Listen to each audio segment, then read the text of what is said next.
மகிமுண்டாகட்டும். நேற்று நாம் தியானித்த வண்ணமாக ஒன்றுக்கும் கவலைப்படாமல் ஸ்தோத்திரத்தோடு கூட தேவனுக்கு தெளிவுபடுத்துங்கள் என்று நாம் தியானித்தோம்.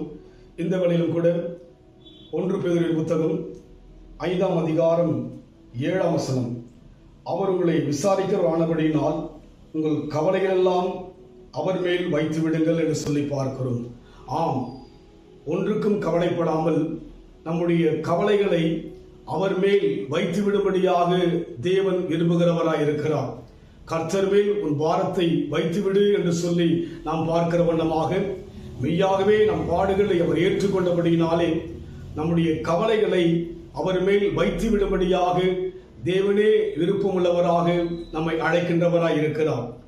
இடத்தில் வாருங்கள், நான் உங்களுக்கு இளைப்பாறுதல் தருவேன் என்று சொல்லியும் கூட அவருடைய வார்த்தை நம்மை அழைக்கின்றபடியினாலே இங்கே பேதுரு மூலமாக சொல்கிறார், நீங்கள் கவலைகளை எல்லாம் அவர் மேல் வைத்து விடுங்கள் என்று சொல்லி. இன்றைக்கு நம் வாழ்க்கையில் கூட நாம் எல்லா காரியத்தையும் அவர் சுமக்க வல்லவராய் இருக்கிறார். அவர் சமூகத்தில் நம்முடைய கவலைகள், நம்முடைய வேதனைகள், நம்முடைய துக்கங்கள், நம்முடைய துயரங்கள், நம்முடைய சஞ்சலங்கள், நம்முடைய பலவீனங்களை அவர் சமூகத்தில் வைப்பதற்காக அவர் அக்கறை உள்ளவராக ஏற்றுக்கொள்கிறவராய் இருக்கிறார். நம்முடைய கவலைகளை வேறு யாராலும் ஏற்றுக்கொள்ளவோ சுமக்க முடியாது. ஆனால் அவரோ எல்லாவற்றையும் சுமக்கிறவர். யோவான் சாணகன் சொல்லுகிறார், இதோ உலகத்தின் பாவத்தை சுமந்து தீர்க்கிற தேவ ஆட்டுக்குட்டி சொல்லி. அதனால் நம் வாழ்விலே நாம் நம்பிக்கையோடு கூட நம்முடைய கவலைகளை அவர் மேல் வைத்து விடுவோம். காரணம், தேவன் யாழ் சொன்னால் அங்கே சொல்லப்படுகிறது, அவர் உங்களை விசாரிக்கிறவரானபடினால் என்று சொல்லி. தேவன் நம்மை விசாரிக்கின்றவராய் இருக்கிறார். ஒவ்வொரு நாளும் விசாரிக்கின்றவராய் இருக்கிறார். வேதத்தில் பார்க்கிறோம், வருஷத்தின் துவக்கம் முதல் வருஷத்தின் முடிவு மட்டும் அதன் மேல் கண்கள் வைக்கப்பட்டிருக்கிறோம்.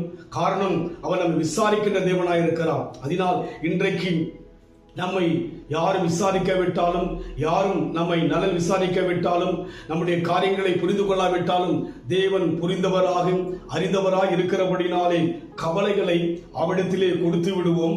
அதை சற்று விளங்கிக் கொள்ள வேண்டும் என்று சொன்னார்.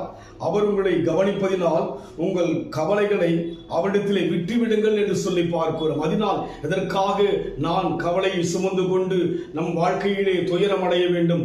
ஆண்டவர் சமூகத்திலே கவலையை கொடுத்து விடுவோம். அவர் சுமக்க சித்தமுள்ளவராய், அவர் சுமக்க பிரியமுள்ளவராய் இருக்கிறார். ஒரு தாயானவள் தன் குழந்தையை சுமப்பது போல, ஒரு தந்தையானவன் தன் பிள்ளையை தோளில் சுமப்பது போல ஆண்டவர் நம்மை சுமக்க சித்தமுள்ளவராய் இருக்கிறபடினாலே நம்முடைய கவலைகளை முழுமையாய் கொடுக்க நம்மை ஒப்பு கொடுப்போம்.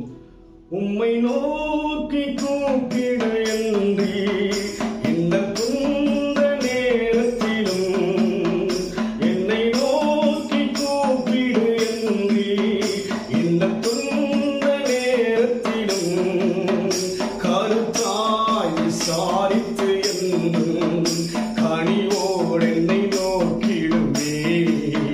கருத்தாய் விசாரித்து என்றும் கனிவோடு என்னை நோக்கிடுமே. திருப்பாதம் நம்பி வந்தேன், கிருபை நிறை இயேசுவே, தமதன்னை கண்டடைந்தேன் தேவ சமூகத்திலே. தேவன் நம்மை விசாரிக்கின்ற தேவனாய் இருக்கிறார். விசாரிப்பது மாத்திரமல்ல, விடுதலை கொடுக்கிறவரும், அற்புதம் செய்கிறவரும், அதிசயம் செய்கிற விதமான ஒரு தேவனாய் நம் தேவன் இருப்பதற்காக ஆண்டவருக்கு நன்றி சொல்வோம். அன்பின் ஆண்டவரே, எங்கள் கவலைகளை நாங்களே சுமந்து கொண்டிருக்கிறோம். எங்கள் கவலைகளை அனைத்திலே நாங்கள் பகிர்ந்து ஆண்டவரே சொல்லிக் கொண்டிருக்கிற ஐயா, இன்றைக்கு உடைய வார்த்தைகள் பிரகாரமாக எங்கள் கவலைகள் அத்தனையும் உம்முடைய சமூகத்தில் ஆண்டவரே கர்த்தாவை கொடுத்து விடுகிறோம் ஐயா. ஆண்டவரே, நீர் எங்களுடைய கவலைகளை எடுத்துக்கொண்டபடினால் சோத்திரம் ஐயா. எங்கள் மனதுக்கு ஆறுதலையும் இருதயத்துக்கு தைரியத்தை கொடுப்பதற்காக நன்றி செலுத்துகிறோம். இயேசுவின் நாமத்தில் பிதாவே, ஆமென். கர்த்தர் ஆசீர்வதிப்பாராக. God bless you.